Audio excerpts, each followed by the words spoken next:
Thank you. Thank you for inviting me to this talk. And again, my apologies that I could not be there physically. I would have terribly loved to be there in Abu Dhabi and give this talk in person. But we will make do now. And hopefully, if this series goes on for some time, then I would like to, continue giving this talk the next time. I'm going to talk about the basic principles of NMR, and to be honest, 1 hour is a very short time to talk about all the basic principles of NMR. So I have very specific goals for what I want to do in this talk, because you are going to have sessions on applications in both solids and solution. So what I want to do is to orient you towards how do we theoretically think of NMR and what are the different aspects of NMR that you need to keep in mind while thinking about these experiments. So usually when you start with basic principles, typically you start with the spin physics and tell about the spin rotations and things like that. But what I want to do, since I've been told that this is a fairly heterogeneous audience, what I would like to do is go backwards. First, we will look at what NMR signals look like, and then go back and then look at what the theory behind why those signals look the way they do. Okay. I have a few derivations throughout this talk. The sole point of this, putting the derivations over there, is for you to be able to look at these derivations later.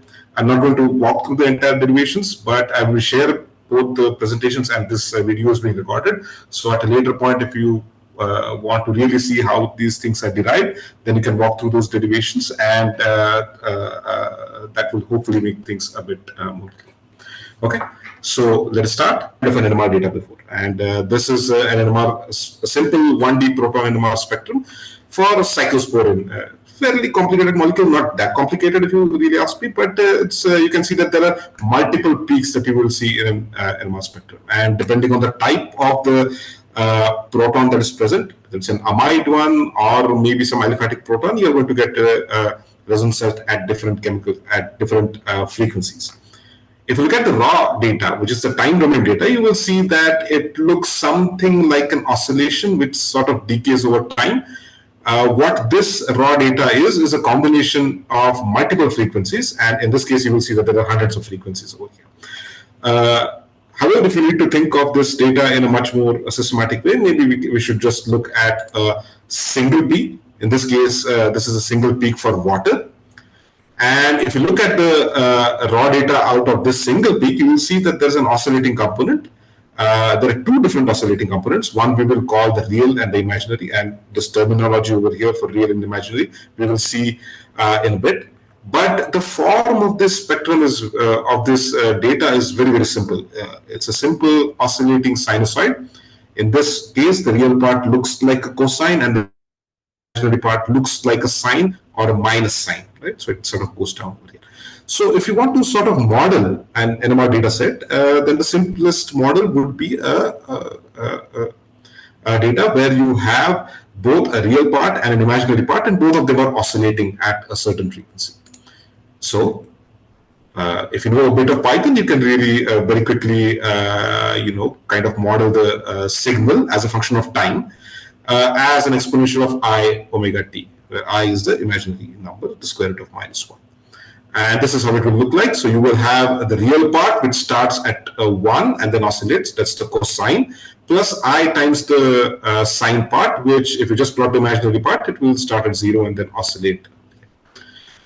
So this would be a very simple model. What we also saw that the signal decays over time.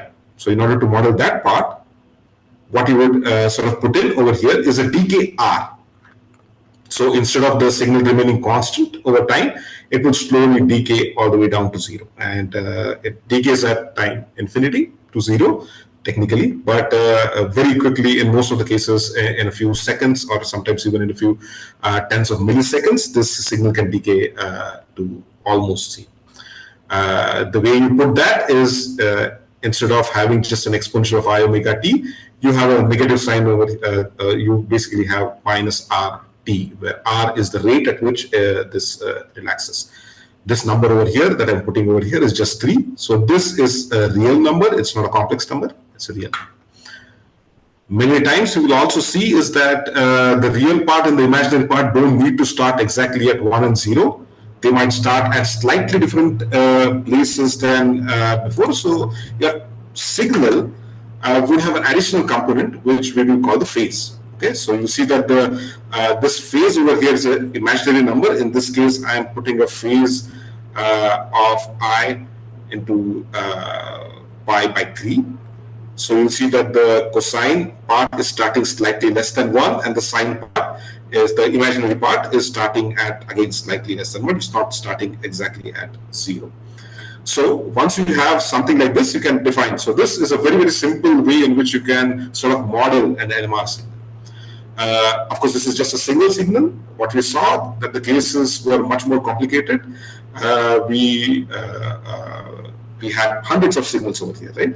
So if you just look at two peaks, so these are two peaks at two different frequencies, and if you look at the real and the imaginary component of these two peaks, you will see that maybe if you are, careful enough, you can probably pick up two frequencies over here.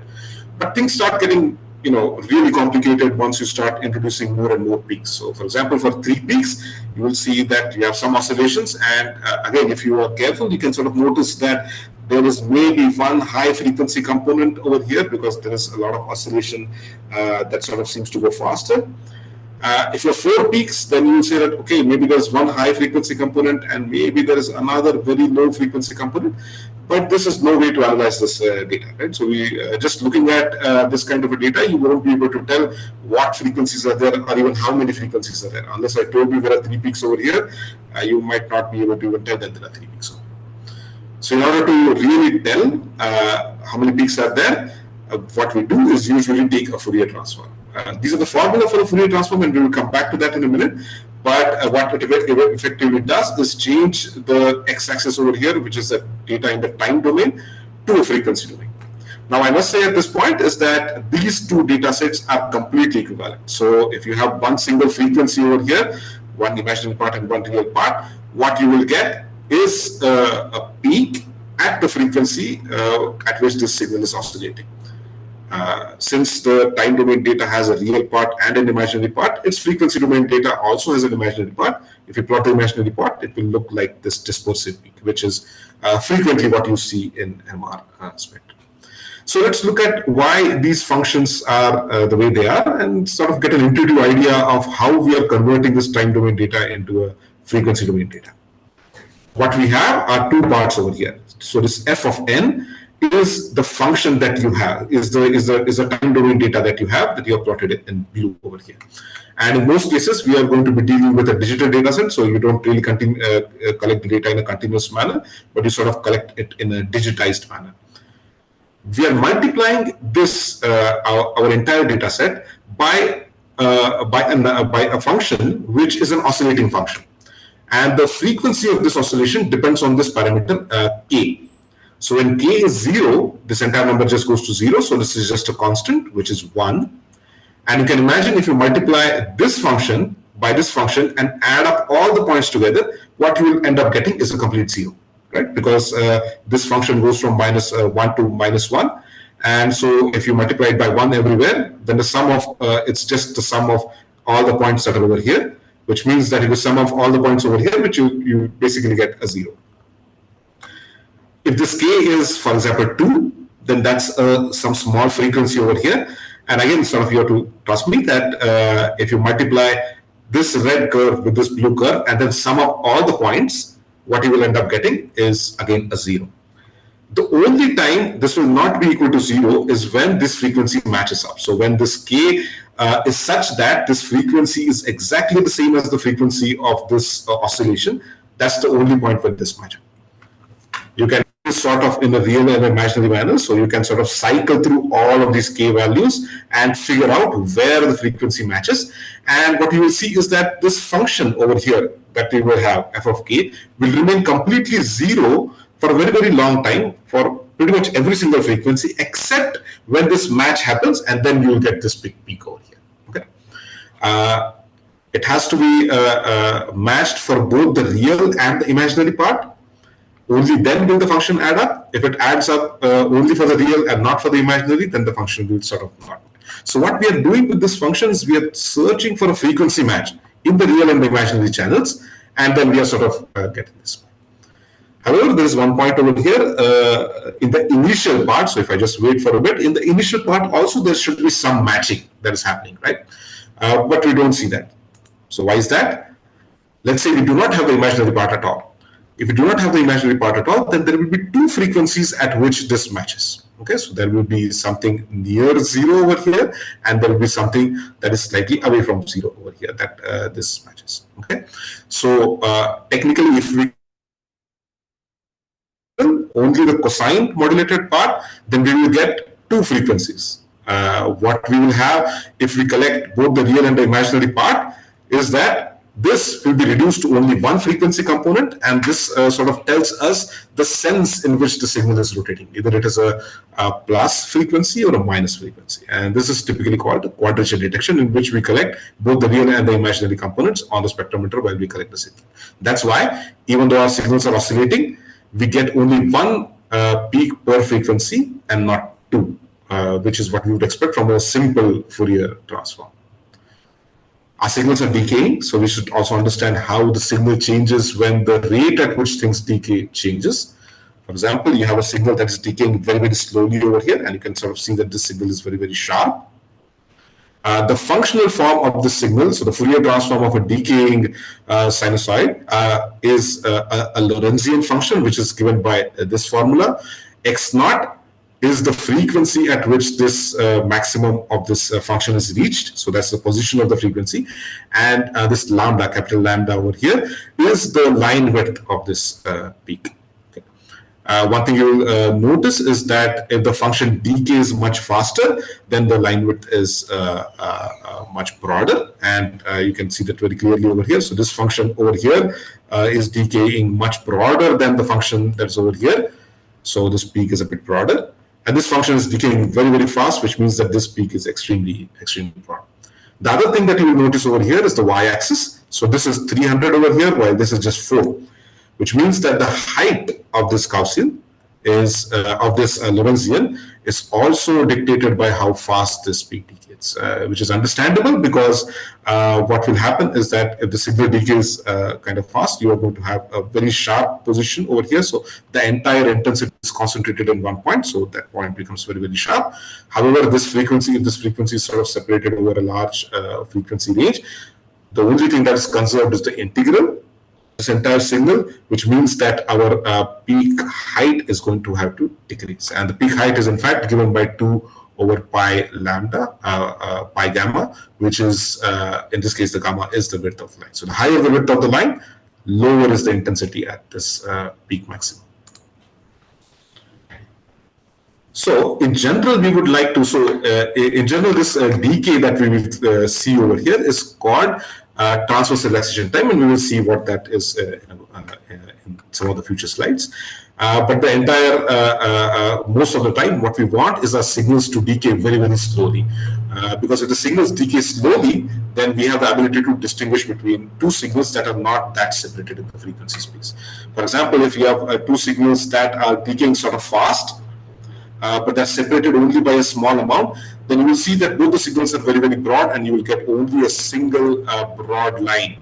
And you will not be able to tell a priori that there are two peaks that are hidden under this curve.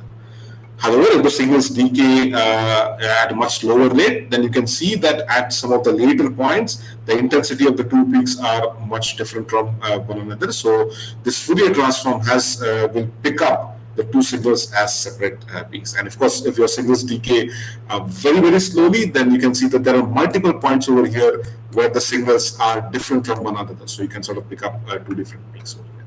So the longer you evolve the two signals, the longer your signals last in the time domain, the better is your ability to be able to pick up two frequencies that are sort of separate from one another. However, this one convention to note over here is that typically we always measure frequencies starting with 0 at the center and negative frequencies at the left and positive frequencies at the right. So, for example, if you have no frequency, so a simple decay, then the zero frequency, if you just take a simple Fourier transform, what you will see is that the frequency comes at zero frequency as you expect it to. However, this is not very nice way to look at it, because then you would sort of lose the ability to tell which is a positive frequency and which is a negative frequency with respect to this zero frequency. So what we do is a very simple trick. We shift this zero to the center and then plot, instead of 0 to 1000 hertz as your frequency range, we plot it from minus 500 to plus 500 with the zero in the center. There's a very simple trick. Again, most of these things will have some Python code over here, which will tell you exactly how to do this. There's a simple, convenient function that is there in most libraries. I'm sure MATLAB also has this same function, which will tell you, which will allow you to shift your zero frequency to the center rather than the left over here. This way you can tell, for example, a plus 125 hertz would come over here and minus 300 hertz would come over here, and that would be easy to distinguish over here. However, this Fourier transform itself doesn't tell anything about what this frequency axis should be. Okay. In order to do that, we must understand how does the frequency, how does the Fourier transform relate to the this x-axis over here.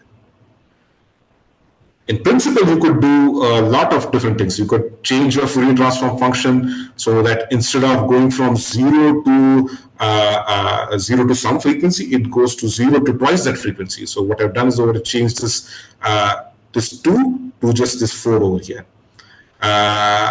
You can do that, and it will sort of work, but it will not be it will not be correct. Because in order to really detect high frequencies, you need to sample at the correct rates. For example, we define something called a dwell time, which is the spacing between the successive time points that you're collecting. So, as always, all of NMR data is collected in a digitized fashion rather than a continuous fashion. So, you're sort of limited by how much time spacing is between these each of the points that you collect. If the time spacing is delta, then one can sort of prove, and this is called the Nyquist sampling theorem, is that the maximum frequency that can be sort of correctly encoded is going to be given by 1 over 2 delta. Typically, we are collecting one complex point, so each of these points over here is a complex point. So one complex point is actually considered as 2 points. So you will usually hear people just drop this factor of 2 and call this 1 over delta, where delta is the sampling between one complex point. The problem happens is that if you have a frequency that is too high, but you're sampling at a much lower rate. So you're collecting only these blue points over here, but your sampling rate is much too high. What you will see is that a frequency of 10 hertz and frequency of 100 hertz will sort of look exactly the same.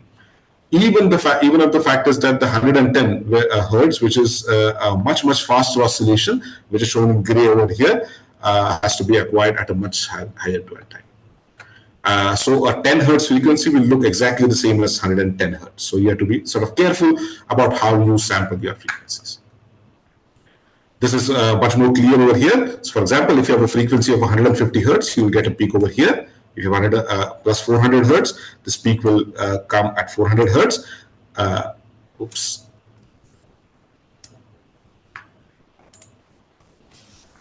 This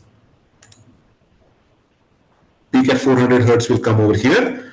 However, if your peak is plus 700 hertz, then this thing will fold all the way back to minus 300 and you'll get a peak over here.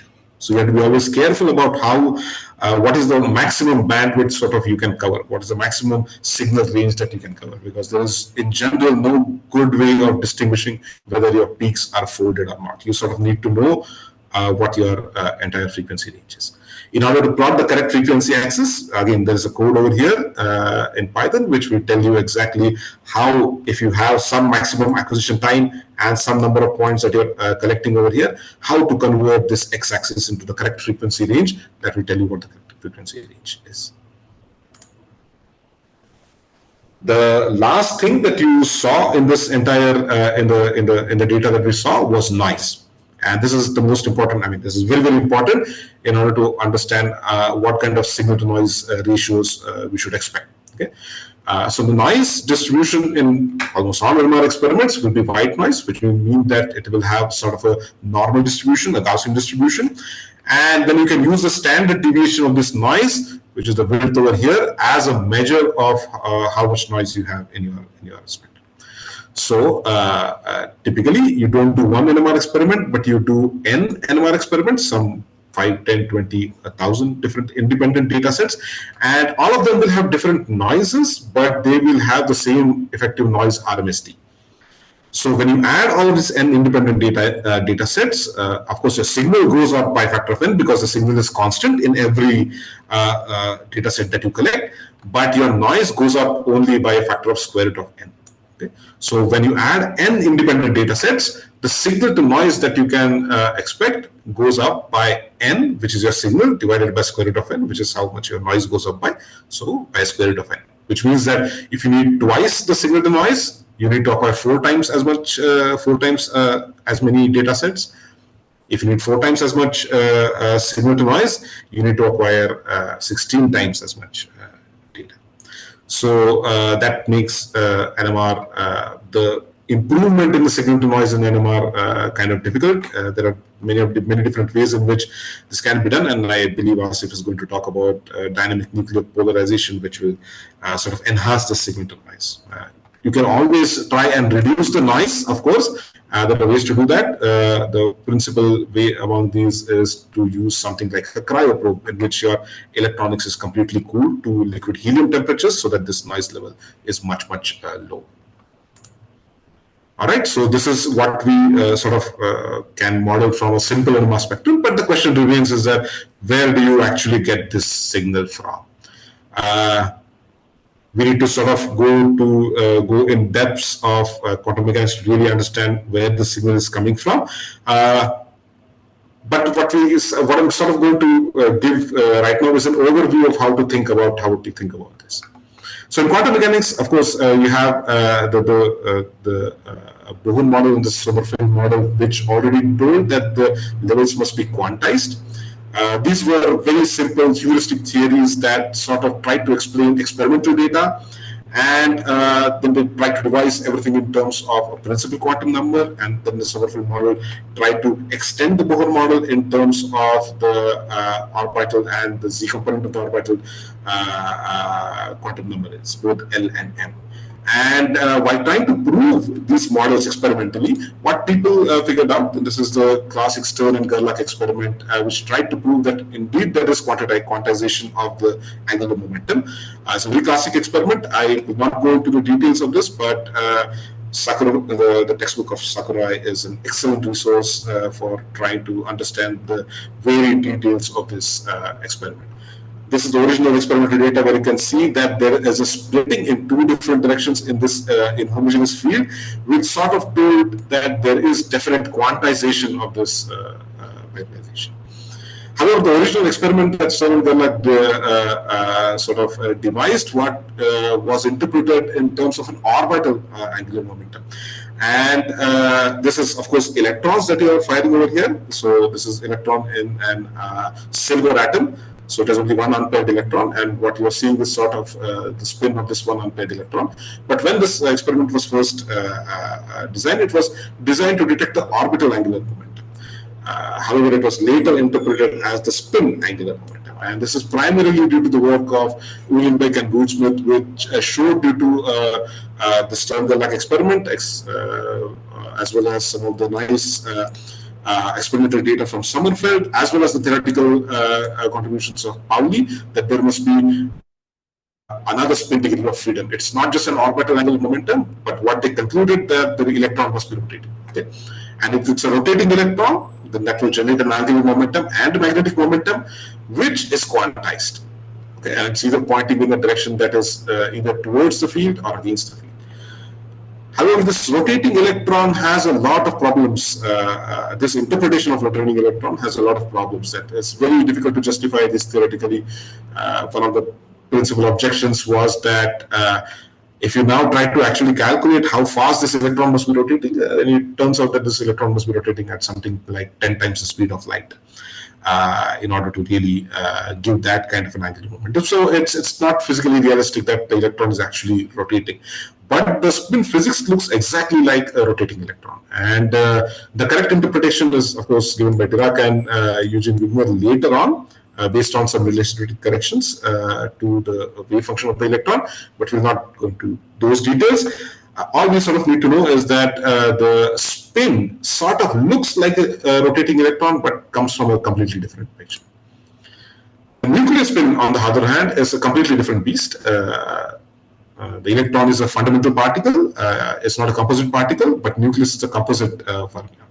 So the nuclei can have spin angular momentum that is that can exist. That if you apply a very high energy to the nucleus, then it can sort of change its spin state as well. But mostly, what we will be dealing with is the ground state. And since nucleus is a composite fermion, we don't really know exactly what the chirometric ratio of is, and we'll talk about what this chirometric ratio is in a minute. So, in order to tell what the nuclear spin exactly is, this was first done using the nuclear beam, just like the electron beam, the nuclear beam deflection experiments by Rabi.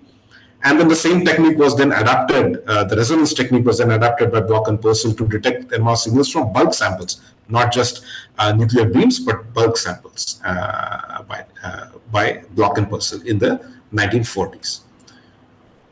But in order to understand what exactly we are detecting over here, we need to understand how the spin and the angular momentum are sort of coupled to each other.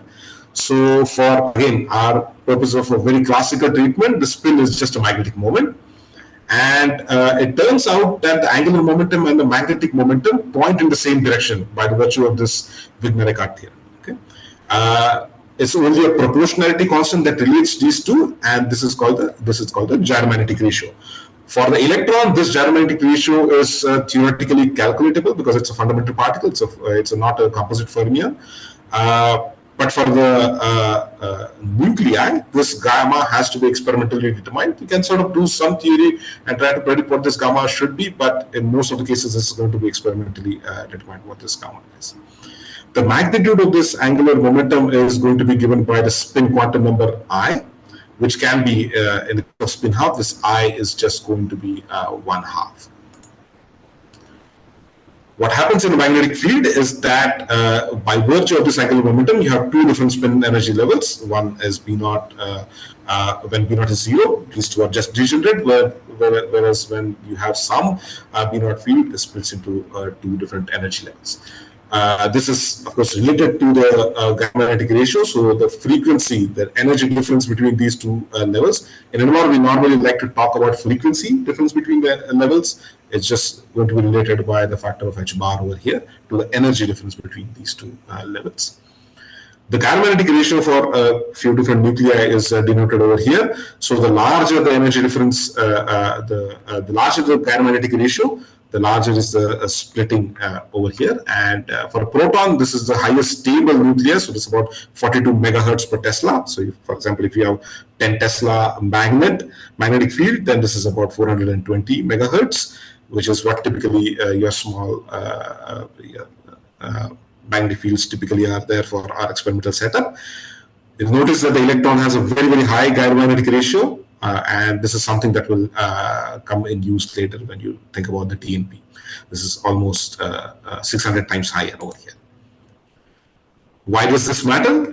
It matters is because the population difference between the alpha and the beta states, so that's upper and the lower states, is what gives you a net magnetic moment for the entire sample. So what we are not talking about is a single magnetic moment of a single spin, but we are talking about a net magnetic moment in the sample. And if the two population levels are completely the same, then of course there is no difference between the spin up and the spin down state, and the net magnetic moment is 0. However, because we have a very small energy difference between the two levels, we can sort of calculate what the Boltzmann population is, and the population difference is about 10⁻⁵ at a Tesla of magnetic field.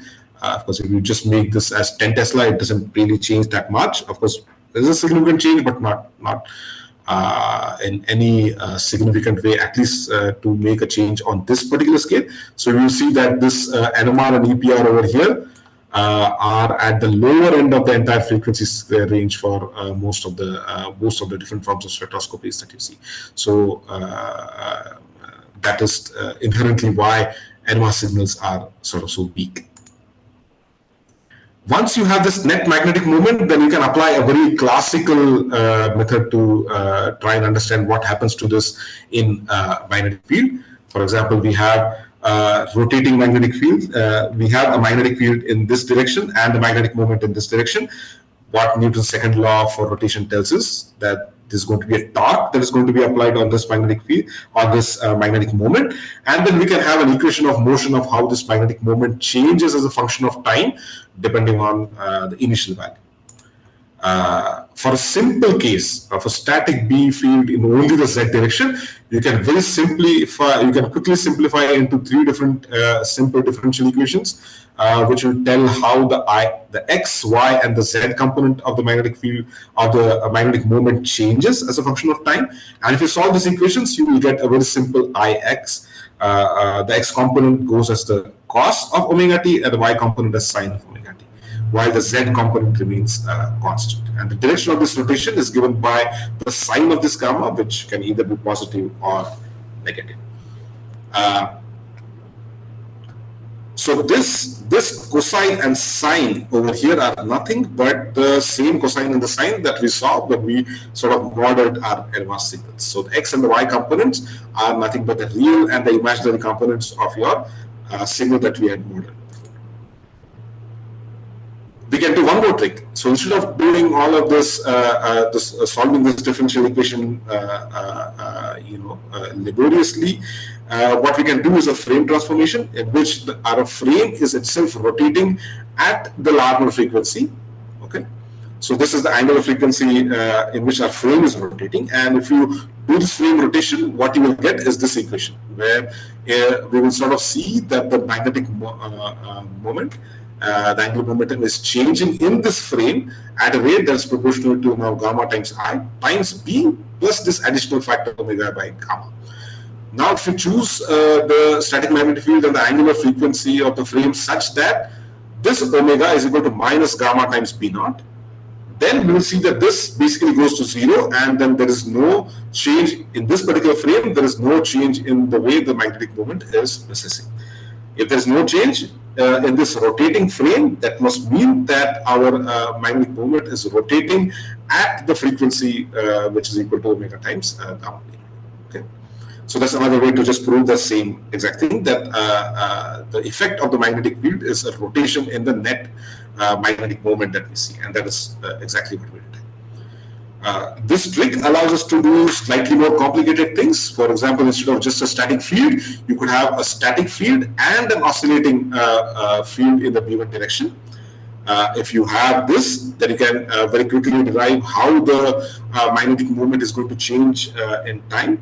And what you will sort of very quickly realize is that this magnetic moment is going to rotate around an effective field B effective, which is at the angle theta, which is given by these equations. So tan theta is given by omega 1, which is what the amplitude of this frequency is, and omega naught minus omega. So how far in frequency are the oscillating B1 field and the oscillating omega naught field.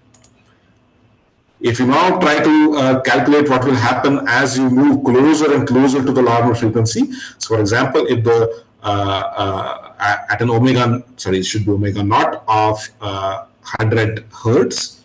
If you are very far away from the omega naught, what will happen is nothing will happen. The cos alpha will just, alpha, which is the angle that as a function of time, this will just remain constant at 1.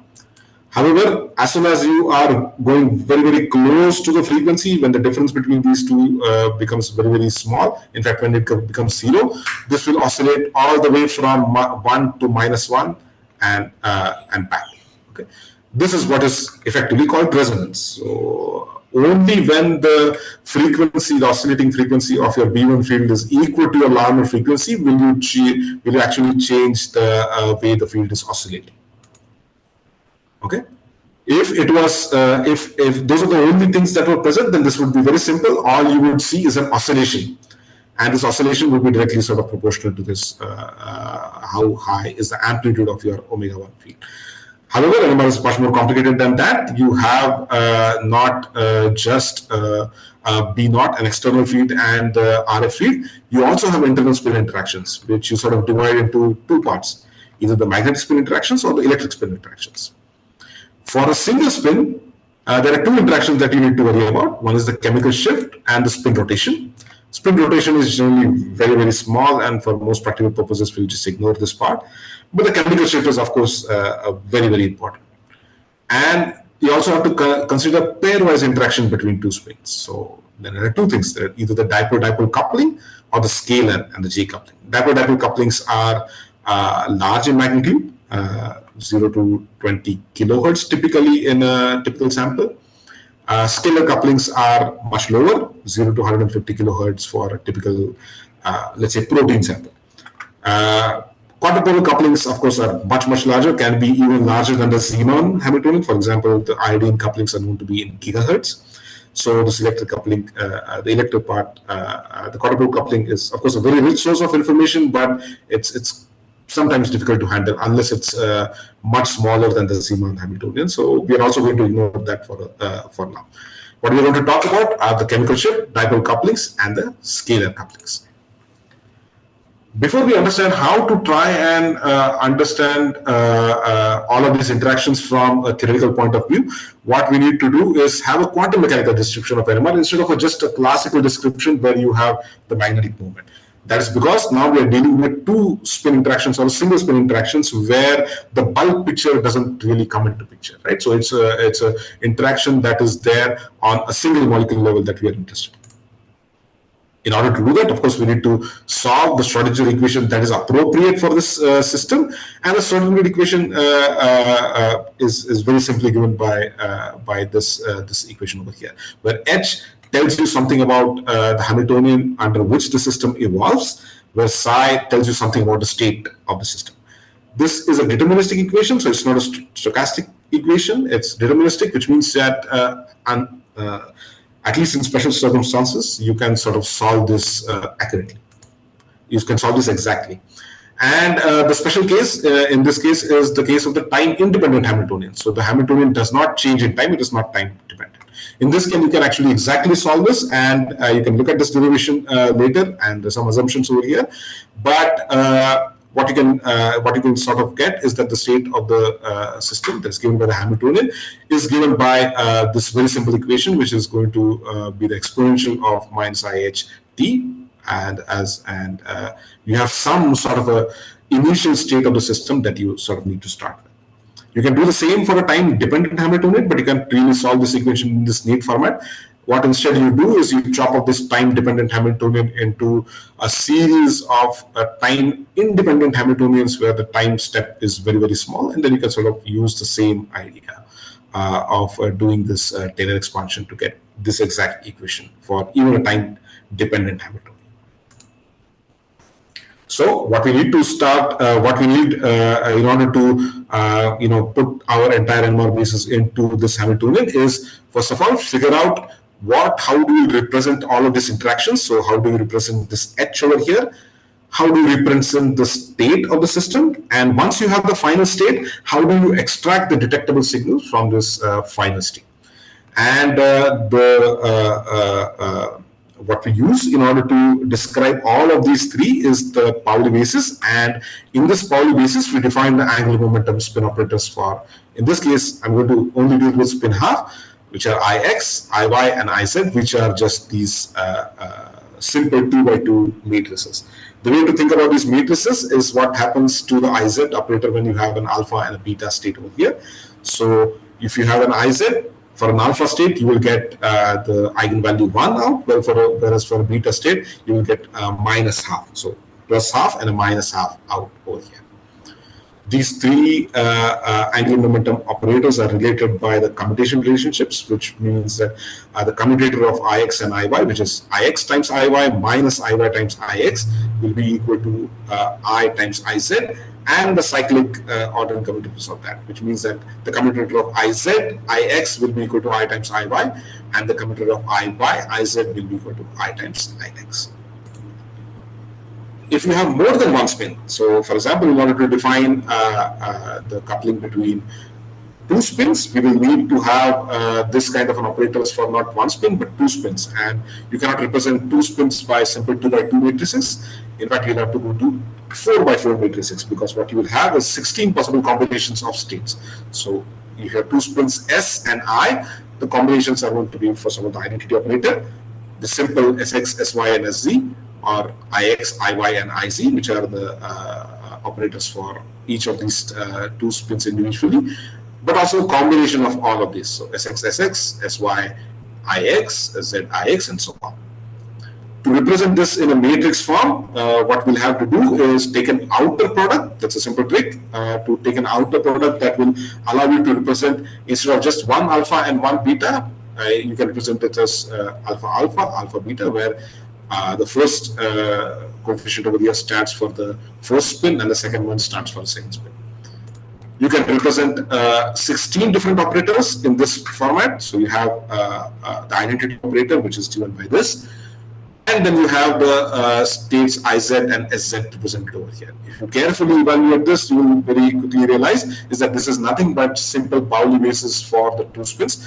For example, when the first spin changes sign over here, you will see that this one changes sign, but the second one does not change sign. The same thing if you are representing Sz, you will see that when the second spin changes state from alpha to beta, it is only this one that changes sign and not the other one. Okay. So that makes it easy to represent multiple spins. And sort of you can imagine that if you have three spins that are coupled between one another, this will, instead of being 4 by 4 matrix, it will actually be much longer than that. It will be 8 by 8 matrix, or 16 by 16, or 32 by 32. So the matrix size sort of goes up as a power, so 2 to the n, where n is the number of spins that are coupled to each other. So all of these two spin operators then can be used to represent every possible interaction between two spins. So once we sort of know what the basis set are in which we are going to represent both the state of the system as well as the interactions, then we need to figure out what is the equilibrium density operator. That is the state, the starting state of your system. It can be shown, if since we are always dealing with an ensemble of spins, we cannot really use the Schrodinger equation as it is. We need to sort of reformulate it for an ensemble of spins, and that is done by the density operator. It can be shown that this equilibrium density operator is just going to be proportional to Iz. In fact, it is equal to the identity operator plus B, where B is the Boltzmann population of the spin that you are looking at, times Iz. Since this is just an identity operator, it doesn't really contribute anything to the NMR signal. So we sort of ignore that. And what we just say is that the initial start operator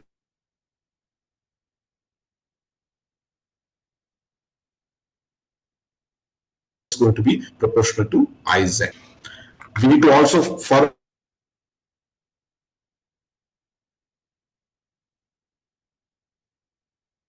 just like the Schrodinger equation, as I was saying, we need to sort of reformulate the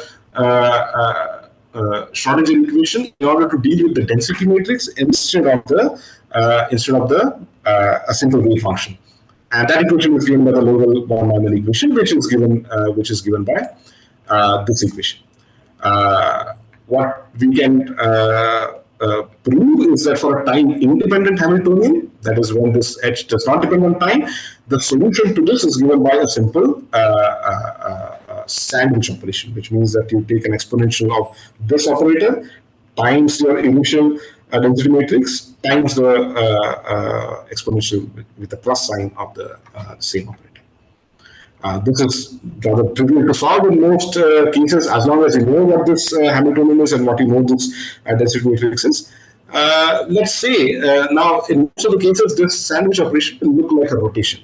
How does this look like a rotation? For example, if you, let's say, have an Hamiltonian, in this case, we'll talk about this in a bit, but this operator over here is for an RF, and we'll talk about how different Hamiltonians sort of look like. The starting state is just sigma 0 over here, and the operation will sort of look like this. You'll notice over here that Ix is a 2 by 2 matrix if you have a single spin system. So this exponential operator, you have to do an exponential of a 2 by 2 matrix, which is also rather straightforward to do, as long as you sort of define the exponential as in a sort of a Taylor series. Since this operation is kind of very, very common, in most cases, what we define is a rotation x with alpha, where alpha is going to be equal to omega 1 times t. So that's just a constant. And the constant is just going to be Rx alpha. That's what you define. And the inverse of this operation is going to be this plus operation. If you now do this exponential, you expand it in its Taylor series over here, what you will see is that it's an infinite series, of course, and what you will see is that you have identity, that's 1, plus I times alpha times Ix, plus 1 over 2 factorial, which is 2, into Ix squared, and so on. So it will be 1 over 3 factorial, then 1 over 4 factorial, and so on, right? So in these terms, if you really simplify all of these operators, what you will see is that this rotation operator with a rotation of alpha will be given by identity times cos alpha by 2 minus 1 times t times sine alpha by 2. Where this t is equal to 2 times Ix. Okay, and again, you can sort of try and figure out what this Ix squared is, why the Ix cube will be, what the Ix raised to 4 will be, and it's rather simple to show that this is what the operator will look like. So since this is just a 2 by 2 matrix, we can sort of write down the matrix form of Rx, Ry, and Rz, and Rx inverse, Ry inverse, and Rz inverse, which will be given by these matrices, where C stands for cos alpha by 2 and S stands for sin alpha by 2. For in general, you have some rotation around some arbitrary axis that's given by this formula. Again, it's very simple to show this. You can try and work this out if you must. So now, if you have a starting operator of Iz, which is an equilibrium operator, and you have some Hamiltonian, which corresponds to some rotation Rx. In this case, this Rx will correspond to Rf in the x direction. What we can very quickly calculate is the single pulse experiment. So that's a single pulse experiment in which you are applying the Rf along the x direction. You can quickly multiply these three matrices. This half over here just comes from the Iz, which is, of course, 1 half minus 1 half over here. You can simplify these matrices and you will have this equation over here. You can then split this up into two parts. One is the Iz cos alpha, which is these diagonal terms, and then Iy sin alpha. So you see that Iy is going to be 0, I minus I, sorry, 0 minus I 0, and Iz is 1 minus 1 over here. So that is what you get at the end. If you want to look at this in pictorially, what effectively it means is that as a function of this alpha, you're going to have a rotation from your z-axis, that's the equilibrium position, towards the minus y-axis, if you have a pulse in the x direction. So that's how you pictorially represent, and that's probably what many of you are familiar with. The right hand rule will be applicable over here if your gyrometric ratio is positive. If your gyrometric ratio is negative, then sort of the left hand rule will apply, where the thumb points in the direction of your B1 field and the fingers curl in the direction of how the field, how the magnetic moment rotates. We also need a detection operator. So if you know what the state of the system is, you need to figure out how do we actually count out the detection operator from this. The way we do that in quantum mechanics is we have a detection operator D, and we have a state of the system rho, and we multiply these two and then take the trace of that operator. In NMR, the detection operator by design is I plus, in at least for interaction detection in the high field NMR, that is what the detection operator is, I plus, which is Ix plus Iiy. Again, this stands for the cosine part of the function, and this would be the sine part of the function, which is what we already modeled. How does this work? So let's say you have a state of the system which is Ix. That is what the state of the system will be. You multiply it by the detection operator, which is I plus, and you take the trace of this, which will come out to be 0.5. If you have Iy, this will come out to be minus 0.5 times I. That's why this is the imaginary part. If you try to figure out how much of your mineralization is along the z-axis, then obviously there's nothing along the z-axis, so you'll get a 0. So a very quick tip is to multiply these matrices and take the trace. Is that to know that the trace of the multiplication of these two matrices is equal to the sum of the element-wise multiplication. So what you do is you just do an element-wise multiplication and then you sum up everything. So it will be very quick to quickly, if you have Ix, this is 1 and this is 1 and this is 1 over here, which means just to multiply, everything else will be 0 and then you sum up, which will come to 0.5 because of the minus 0.5 factor over here. Same thing over here. The only element that is non-zero over here is 1, which means that this multiplied by this is going to be 0, and everything else multiplied by these zeros is going to be 0, which is also going to be 0. So that is how we sort of detect what the trace is. So now the last thing that we sort of need to do is how to define the spin interactions. And as I said, that there are only 5 things that we need to worry about. The Zeeman interaction, which is again along the z-axis, the chemical shift, and the RF.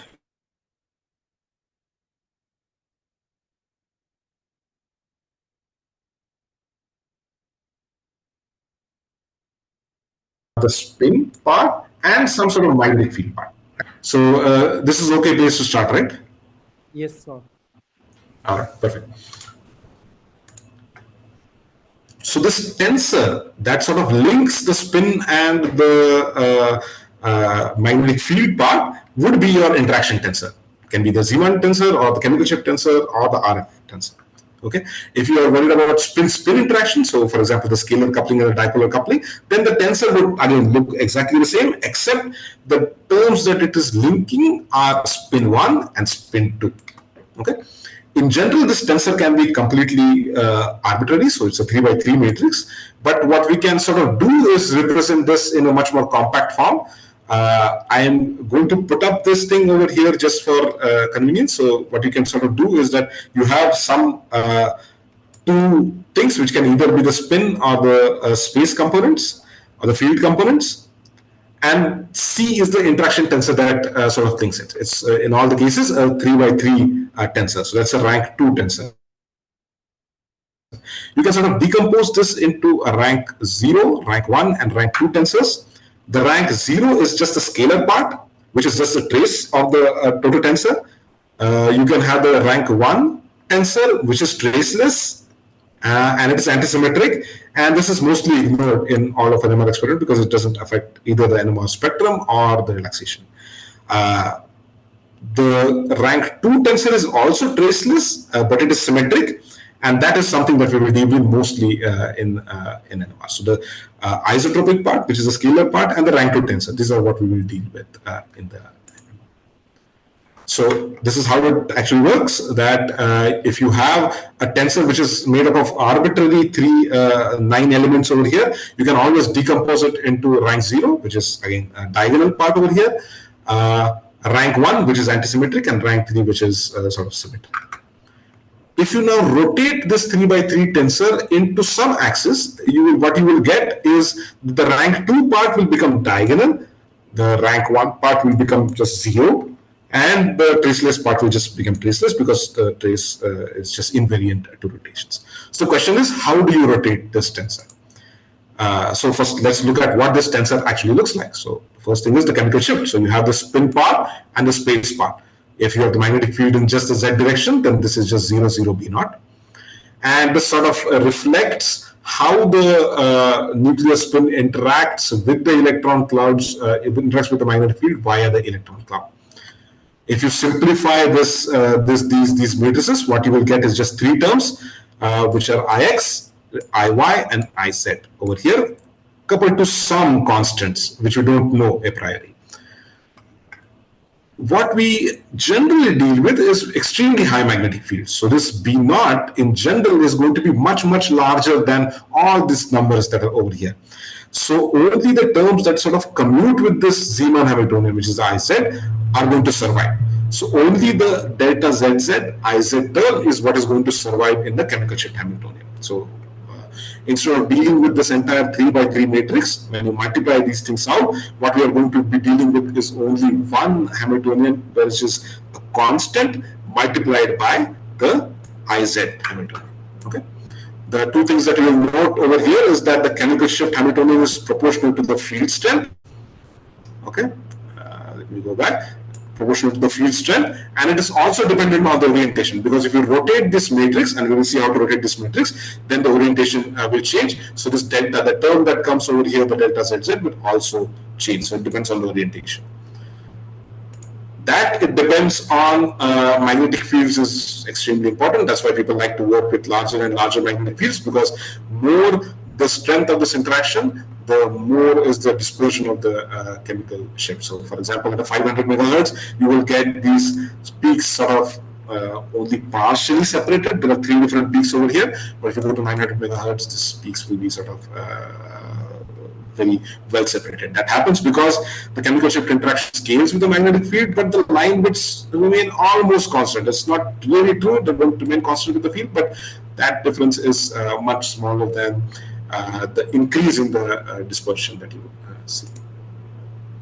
Right. So, how the other thing we need to know is how to rotate your tensor so that you can sort of do the certain arbitrary orientation.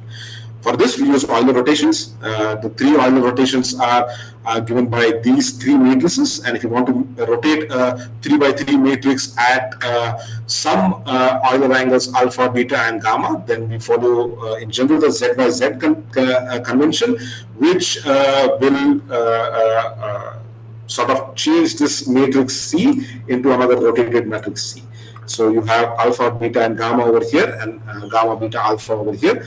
If you apply these, so this is 1, 2, 3, 4, 5, 6 matrix multiplications. If you do this 6 matrix multiplication, you are going to get another tensor, 3 by 3 matrix, and what you need to consider then is just the delta ZZ. So any component that comes over here, that's all you need to consider. Okay, how do you do that? In the case 1 is the solution NMR. You have to remember that when you sort of have all different orientations, and everything sort of cancels out except the trace of the matrix. So only the trace of a matrix is invariant rotations. So in this case, what we will see is that only the isotropic component survives, and in solution, what you have is this very simple Hamiltonian, which is given by omega Cs, which is a chemical shift, times Iz. That's the entire Hamiltonian that survives for solution. In solid state, slightly more complicated. You're going to have to rotate, because in a solid you might have many different orientations. If you have a single crystal, you might have only one orientation. If you have a powder sample, you might have all possible orientations, and all the possible orientations you can sort of get by all values of alpha, beta, and gamma. Okay. In order to get it for a single orientation, what you need to do is you rotate the tensor by using your Euler rotations, and when you rotate it, you'll get a different 3 by 3 matrix in which you have sort of a different delta ZZ term over here. If you now again use the secular approximation, the only term that will survive is the delta ZZ over here. In powders, how does it look? So if you have all possible orientation, that means that you're going to get a distribution of chemical shift. There are some conventions that we use to describe these powder patterns. So your frequencies are going to be at many different locations. We use the term anisotropy to indicate what is sort of the distance between the isotropic part, which is over here, and the one that is furthest from the isotropic position, that is the delta ZZ term. That's called anisotropy. And the asymmetry sort of tells you how tilted, how skewed your powder patterns are. For example, you define delta YY as the one that is nearest to the isotropic position, so that is this, and the delta XS, that is the final inflection point over here, and then you define the asymmetry as delta YY minus delta XS divided by the delta aniso. This comes in very handy in order to distinguish between different sites. For example, in a protein sample, for example, you have amides and amines. In many cases, you have amides which have a very high anisotropy and some asymmetry as well.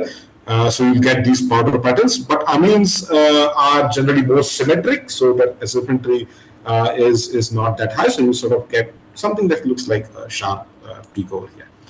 And you can simulate these things for many different anisotropies and asymmetries and sort of get different powder patterns.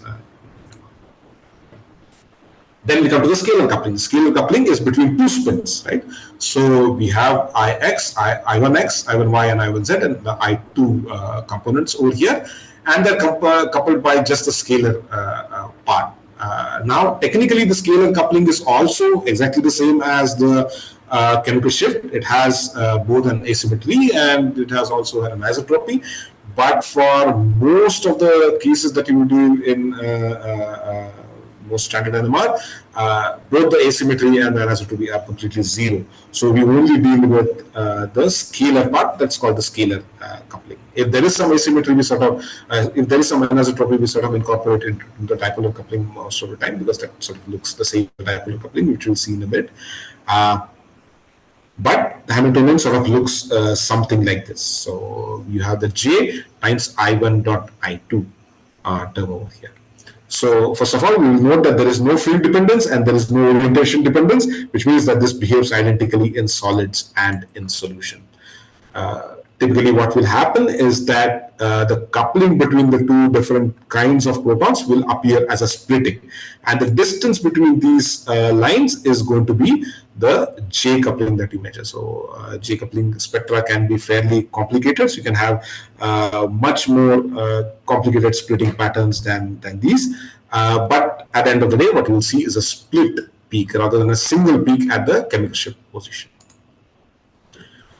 The dipole-dipole coupling is again it's given by a right-to tensor. The nice part about this dipole coupling tensor is that in the principal axis it is traceless, which means that this matrix has a trace of zero, which means that when you are in solution NMR, the only component that survives is the trace. But the trace is zero, which means that the dipole coupling completely disappears, at least to the first order in solution NMR. Now, if you try to do this for the solids, what you will see is that the Hamiltonian looks something like this. Okay?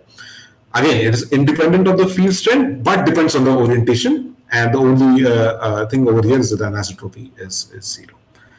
Okay, the tensor is symmetric. Okay, so the same functional form survives everywhere except when you have different the dipolar couplings, when you are in a strong magnetic field. How does this look? So since this is a parameter with asymmetry equal to zero, you in fact have two reflected powder patterns, and what you see for a dipolar coupling is actually a bake pattern for a powder sample, which means that all possible orientations are allowed over here, are possible in a powder sample, and what you have is a combination of two powder patterns with an asymmetry of zero for the dipolar coupling. So just a quick review, what we have are the J couplings in the chemical shift and the dipolar couplings. These are the Hamiltonians that you need to worry about, and in most of the cases these are the only three Hamiltonians that you sort of need to worry about. So, of course, the question that we need to ask is, what are these tensors actually? How do you actually know what this value that goes into these tensors actually are? For dipolar coupling, it is rather trivial to do it. I am not going to sort of derive how it is going to be, but it's only related to the distance between the two nuclei and the gyromagnetic ratios of the two nuclei. So the dipolar coupling is rather simple to find out. But chemical shift and the J couplings are not so simple to find out. So I'm just going to put up a few references over here where you can do some sort of chemical prediction, chemical shift prediction, and the J coupling prediction from first principles. And people who are interested in it, this is a very, very rich area. You can sort of look through these references. Now we need to sort of understand how do we evolve our Hamiltonian under these different, how do we evolve the state of a system under this chemical shift. And what we're interested is the analytical solutions. So we can always do this numerically. It's very simple to do it numerically, but it's rather convenient to do this analytically as well, because then you know exactly what is happening. So there are only a finite number of possibilities. As you saw that we just are dealing with only three different Hamiltonians, and the start operator is just IZ in most cases, or maybe IX or IY, right? So these are the only start operators that are sort of possible. So we need to sort of, we can sort of, calculate everything and make our lives simple. So, all possible states are these, and all possible interactions are sort of these. So we need to, effectively what you need to do is you have A, which is your starting Hamiltonian, and X, which is your Hamiltonian. from the Lewin von Neumann equation, we know what exactly the state should be. Once you get this state, we can calculate what the detection state should be.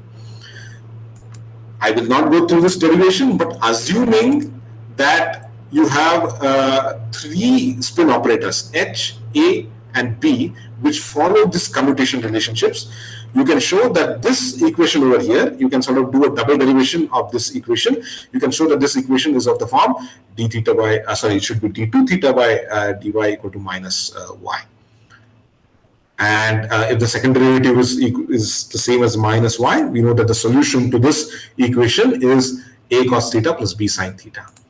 And so the solution to our Lewin von Neumann equation is simply a cos theta and b sin theta. We just need to figure out what this a and b are. If sigma 0 equal to a, so that's at the starting point, then a has to be equal to the little a has to be equal to the operator a, because cos of 0 has to be equal to 1 and sine of 0 has to be equal to 0. The second thing is that the first derivative, again, it has to be equal to b, and then you can sort of show is that b should be equal to I times the commutator of a times h. So the master equation that you're going to use to solve all of the problems is that if you are given a starting operator a and you're supposed to evolve it under Hamiltonian h, the final state is going to be a cos theta plus the commutator I is the commutator of a and h times sine theta, where this theta is equal to some amplitude times time. So the time is sort of incorporated into this theta. We have to sort of remember the only rule. The only rule, of course, is that. Oops, just 1 second. The only rule is that this commutator relationships must hold for this to work. How does this work? So if you have a chemical shift Hamiltonian, let's say we start off with Ix as our starting operator, then the chemical shift Hamiltonian is omega times Iz times T. We just apply this master equation rule and you try to calculate now what this commutator is. So since we now know that the commutator Ix, Iz is equal to Iy, what it will turn out to be is that this Ix will sort of evolve to Iy as a function of time. Of course, this is only correct for positive gamma. For negative gamma, you have to change the sign somewhere over here. If you start with Iy, then the commutator is going to be Iy times Iz, and of course the sine and the cos going over here. And this is going to be Iy to Ix. So effectively, if Iz is pointing out of the plane over here, Ix is going to turn into Iy, and Iy is going to turn into Ix, which sort of stands for the rotation. If the two Hamiltonians commute, then this is basically equal to 0, and then there is this just remains like that. So Iz, if the Hamiltonian and the start operator commute, then there is absolutely no change that you can expect in this Hamiltonian, because the change has to be because of the commutator. Okay. How do you tell what the evolution under a pulse is? So the Hamiltonian for a pulse is given by omega, which is the amplitude of this oscillating field, and times Ix or times Iy. So you can sort of quickly go through the derivation of this and sort of ensure for yourself that this is indeed correct. Iz upon acting if it acted upon by an Ix pulse will turn into Iz minus Iy. This is exactly the same equation that we came up with from the classical theory. We are sort of coming up with the same equation from the quantum mechanical standpoint as well. Iz when acted upon by Iy turns into Ix. Same way you can sort of see what does Ix turn into when you operate upon Iy, and Iy turn into when you operate upon Ix. In general, we can have the amplitude, the phase, and the timing of the pulse variable, right? So then the Hamiltonian of a pulse will be given by something like this, omega, which is the amplitude, and cos phi, which is the phase of the pulse, and sin phi, which is the phase of the pulse, and Ix time Iy. So this is like a vector pointing somewhere in the transverse plane, and then you can again simply go through this derivation very, very carefully and come up with this as the final answer for your plane. So again, this turns into a rotation around the effective axis, which is given by this phase, into somewhere along the transverse plane. How does the J coupling evolve? Again, the only thing that you need to be careful about while dealing with the J coupling, again, this is the J coupling Hamiltonian, is that you need to be careful about what the commutation relationships actually are. So this factor of 2 over here is important. So the commutation relationships are between IZSZ and IXSZ and IY. Okay, but there's a factor of 2 over here, because when you multiply things out, then there's a factor of half over here, which effectively multiplies everything by half, which goes everything by 1 by 4, and so we need to include these factors 2 over here. So this factor of 2 is in fact included in the spin operator over here, rather than being a part of this theta. So when you evolve Ix along the J coupling Hamiltonian, what you will get is only Ix times cos of pi jt. So now this factor of 2 is missing over here, and then the commutator will be between Ix and 2 times IZSN. Okay, you can solve this, and what you can quickly come up with is that you turn this Ix operator into, this should be Ix over here. Okay, this should be Ix plus this particular operator, which is which has a component now from the second spin as well. Same way, the IY operator turns into, again, the IY operator and Ix operator. Exactly the same as you think about a pulse. You can think about evolution under J coupling as a rotation, but now the rotation, instead of having your X, Y, and Z axis, it has the IZSZ axis, Ix axis, and the IYSZ axis. Okay. Now, once you know how to evolve one Hamiltonian, you sort of know how to evolve every single Hamiltonian. This is exactly the same for the dipolar coupling or the chemical shift or the J coupling, even the quadrupolar coupling. Everything is exactly the same. The only thing that we need to know is now what do we do when we have multiple Hamiltonians. So if you have multiple Hamiltonians, the only thing that you must realize is that at least on the high field, all of these Hamiltonians commute with each other, because only the Z component survives. If only the Z component survives, then all the Hamiltonians commute with one another, which means that if you start with multiple different Hamiltonians, what you can do is apply them systematically, one by one. So instead of applying this entire Hamiltonian at the same time, you can first evolve the start operator along just I1Z, then along I2Z, and so on. Okay. So this is called the cascade of evolution that you sort of do, which makes our life very, very simple. Now you can do a lot of pulse sequences. So pulse sequence is nothing but just a sequence of pulses and delays, which means that you can calculate what happens between 1 and 2. So when you start at 1, between 1 and 2, the IZ, you can apply the same master equation and then figure out that by the time the 2 comes, the operator will be over here. If you keep this pulse on for exactly nu RF by 4, then this term is going to be equal to 1 and this term is going to be equal to 0, which means that this is going to be equal to the end operator. So your 2 is just going to be IY. You can evolve under chemical shift Hamiltonian, again it's the same. Then you can apply another pulse for some constant time t, which is equal to twice of this. You will get at 4 this as your starting operator, and then finally at 5 you will see that IY is back. So you started with IY over here and you ended with IY over here. This is the classic spin echo sequence. So we return where we started, and this is a building block for much more complicated experiments that you want to do. So what are the complicated experiments? In general, now we know how to calculate how our system is evolving in our by a sequence of pulses. So for a simple one-dimensional experiments, you have some preparation period. In fact, this could be a very simple single pulse, and you have the time domain data, and then it turns into frequency, which is what we saw. However, if you now add an additional period and you collect these 1D data sets as a function of this evolution period, what you get is a number of different data sets which have different frequencies, which have different modulations. If you take if you can sort of see that this is also an oscillation over here. If you take a second Fourier transform, you will sort of get multiple peaks. We will get a peak in 2 different dimensions, which sort of looks like a mountain, and we plot it as contour plots. So we can sort of uniquely resolve a large number of peaks in a single experiment using this approach. You can make pulse sequences as complicated as you sort of want. You can have a two-dimensional experiment or a three-dimensional experiment, which is nothing but a two-dimensional experiment repeated with another variable in it, which will become a three-dimensional experiment. In this case, this is the classic inept sequence, and this uses the inept sequence over here, which uses spin echoes to selectively decouple only the J couplings and not the chemical shifts, and it forms a part of the HSQC sequence, which is given over here. This is an HNCO sequence, which again is a bunch of inept sequences that are tied together in a systematic way, which will give you a T1 evolution over here, a T2 evolution over here, and finally a T3 evolution over here.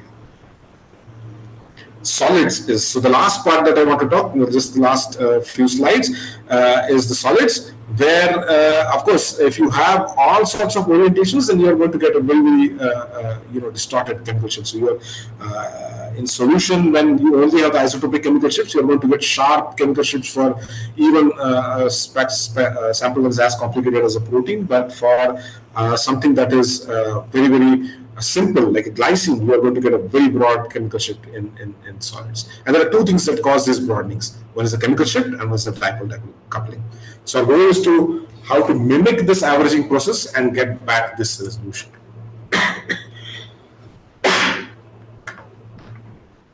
So we first must look at how does this dipole coupling actually get averaged out. What we saw is that the tensor, if it's an arbitrary orientation, we'll just start off with the principal tensor orientation in which this tensor is diagonal. And what we'll see is that in order to get all different orientations, we are going to have to rotate this tensor. Okay, and the only part that survives is G. Okay, so these are Z, Ry, and Rz are given by all of these tensors. So what you can do is you can symbolically do all of this entire calculation, and what you will end up with is this 3x3 matrix, which is kind of big. This A will be like hundreds of terms, B will be like some 10 terms, C will be like 10 terms, but the only thing that survives is this component G over here, and all we care about is what this G looks like. And turns out that this G looks like simple delta dB, which is the dipole coupling, the magnitude of the dipole couplings, times 1 minus 3 cosine square beta. And this beta is just this beta rotation angle. Now, in solution NMR, if you are rotating very fast, you are allowed to take an average over all of these orientations, because your molecule is tumbling very fast. So if you want to take the average over all orientations, then you just multiply this by the weighting factor for this beta, and then you solve this double integral, and very quickly you'll realize this is zero. This is why the dipole coupling goes to zero in solution. However, there's one more way in which you can sort of set this dipole coupling completely to zero, is by setting this 1 minus 3 cosine square beta to 0. If this term is 0, so the axis of rotation in solution NMR, the axis of rotation was arbitrary. You could have an isotropic rotation, but in this case, if your beta angle is such that your sample is rotating around that axis, then if you set the angle such that this term goes to 0, then independent of what the orientation is, this integral will always evaluate to 0, at least to the first order. This integral will definitely evaluate to 0, but the only trick is that you need to guarantee that this average is valid. And the only way to guarantee that this average is valid is by rotating very fast, faster than the strength of this interaction. This angle turns out to be tan inverse of square root of 2, which is approximately 54.7. And in solids, typically what we do is we make a probe in which the sample, which is in holders like this, sits over here and then rotates very fast. So this rotation is achieved by not holding sample but by air pressures. So it sort of looks like a turbine over here, which is being rotated by air pressures. If you don't spin fast enough, what effectively will happen is that your static powder patterns will break up into small bits of side bands, which as you spin faster and faster will sort of get sparser and sparser, and at some point you will just get an isotropic peak over here. And this really works very well. So for example, this is these are 2D spectra of a protein which are acquired at different MAS frequencies, and if you sort of increase the MAS frequencies to very high frequencies, you can see that instead of getting these very, very broad peaks, which you would get over here, you get very, very sharp sort of peaks. The same thing sort of works for chemical shift as well. Slightly different. Instead of going to zero, what you will end up getting is the isotropic chemical shift. All right, so hopefully I have given you at least an overview of how to think about different NMR experiments. I strongly suggest that when you go through your solution NMR and the solid NMR applications tutorials, you can sort of go back to this presentation and you have all the equations that are there for the evolution of these matrices, of these states and the detection of these states. In this presentation, you can sort of work this out, at least for solution NMR, very, very simply. For solids, it's a bit more trickier, but also not impossible to work these things out. If, of course, you want to know more, and at least if you're a graduate student primarily doing NMR, these three books are kind of classics in trying to understand NMR theory. Spin Dynamics is an excellent book by Malcolm Levitt, which will give you a very nice introduction to how to think about all of these matrices. The chapter 2 of Kavanagh is perhaps the best description of the quantum mechanical treatment of NMR that, at least according to me.